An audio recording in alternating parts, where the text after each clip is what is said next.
네, 안녕하세요. 서울일기입니다. 오늘은 이제 어쩌면 우리의 하루 시작이 이제 이미 긴장한 상태로 시작하는 것 같은 그런 생각이 드는데, 눈을 뜨면 이제 순간 머릿속이 굉장히 빠르게 돌아가기 시작하고, 이마는 이제 시리게 젖어 있고, 가슴은 이유 없이 빠르게 뛰곤 합니다. 그리고 오늘 해야 할 일과 해야 했었는데 못한 일들, 그리고 사람들과의 관계나 미래, 건강, 그리고 돈이나 혹은 설명할 수 없는 어떤 막연한 두려움이 몸을 감싸고, 이런 감정이 반복되면 사람들은 흔히 너무 예민해서 그래 이제 생각을 좀 줄여봐라, 원래 너 그런 성격 아니냐, 이렇게 말을 하지만 정작 불안 속에 사는 당사자인 당신에게 그 말들은 아무 도움도 되지 않습니다.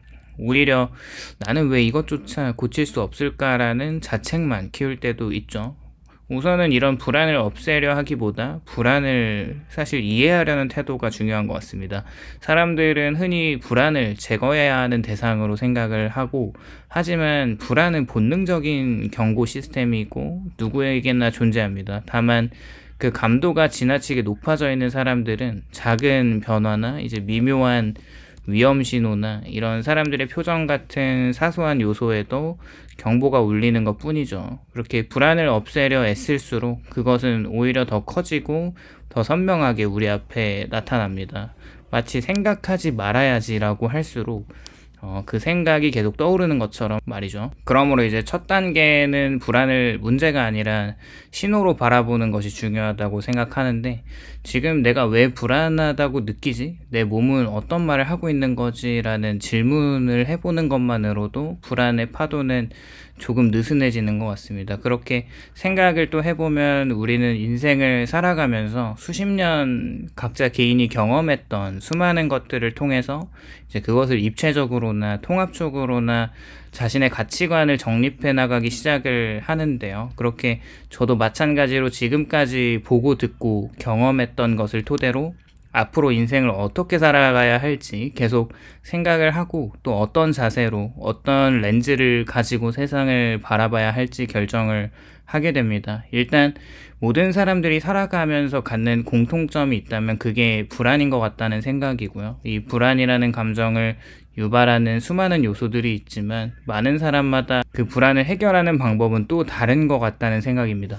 개인적으로 오늘 이런 불안이라는 감정을 살면서 어떻게 다루고 해결해 나가야 하는지에 대한 방법을 제시하는 좋은 책이 있어서, 비록 광고 영상인데 이 영상을 보시는 많은 분들이 충분히 도움이 될 거라고 생각을 합니다. 웬만하면은 광고 영상을 불편해 하시는 분들이 있다고 생각해서 조금은 광고를 지양하지만 분명히 좋은 책으로 소개해 볼 만한 가치가 있는 것 같습니다. 이 책의 제목이 5가지 질문이라는 책으로, 질문과 내가 그 질문에 답을 하는 형식과 하루하루 어떻게 살아가면 좋을지에 대한 방향성을 제시해주고 그것을 실천하면서 삶의 변화를 경험할 수 있게 하는 책인데요. 저 같은 경우는 이 책을 읽으면서 내가 그동안 경험하고 생각했던 이 내 마음속에 자리 잡은 가치관에 딱 맞는 생각을, 과거에도 그 생각을 똑같이 했던 사람이 정확해서 되게 놀랐는데, 그 철학자는 쇼펜하우어입니다.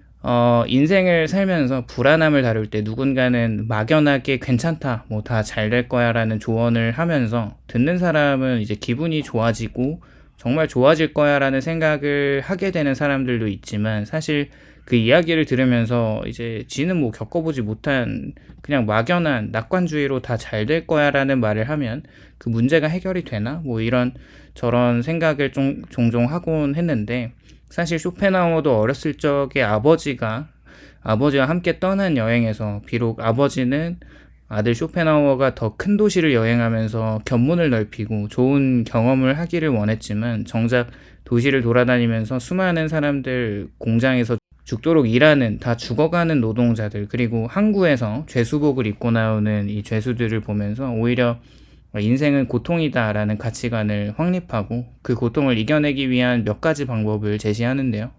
그것은 막연한 낙관주의와 기대는 행복한 척 보이는 삶일 뿐이고, 비관주의자들은 앞으로 일어날 문제에 대해서 대비를 하고 그 고통을 이겨낼 수 있다고 말을 합니다. 그 이후에 책에서 나오는 최악을 대비하는 5가지 방법 중에 굉장히 와닿았던 것은 가장 낮은 가능성의 최악의 상황을 생각하면서 플랜 B를 짜라는 것인데, 예컨대 이제 부모님의 병간호를 해야 하는 상황과 직장에서 잘리는 상황들을 생각을 해보면서 그 사태에 대비하는 생각을 하는 것이고, 실제로 이제 실천에 옮기는 것을 권합니다. 그렇게 사실 저도 이런 부분들은 계속 생각을 하고 대비를 한다고 생각하고 있다면, 이런 자세는 정말 삶을 살아가는 데 있어서 너무 중요한 자세라고 생각을 하고 있고, 막연하게 비관주의, 염세주의에 찌들었다는 부정적인 생각을 하다가도 이런 생각들에 순기능이 있다는 것에 새삼 감사할 일인 것 같기도 합니다. 물론 인생을 쇼펜하우어처럼 살아갈 필요는 없다고 생각하고요.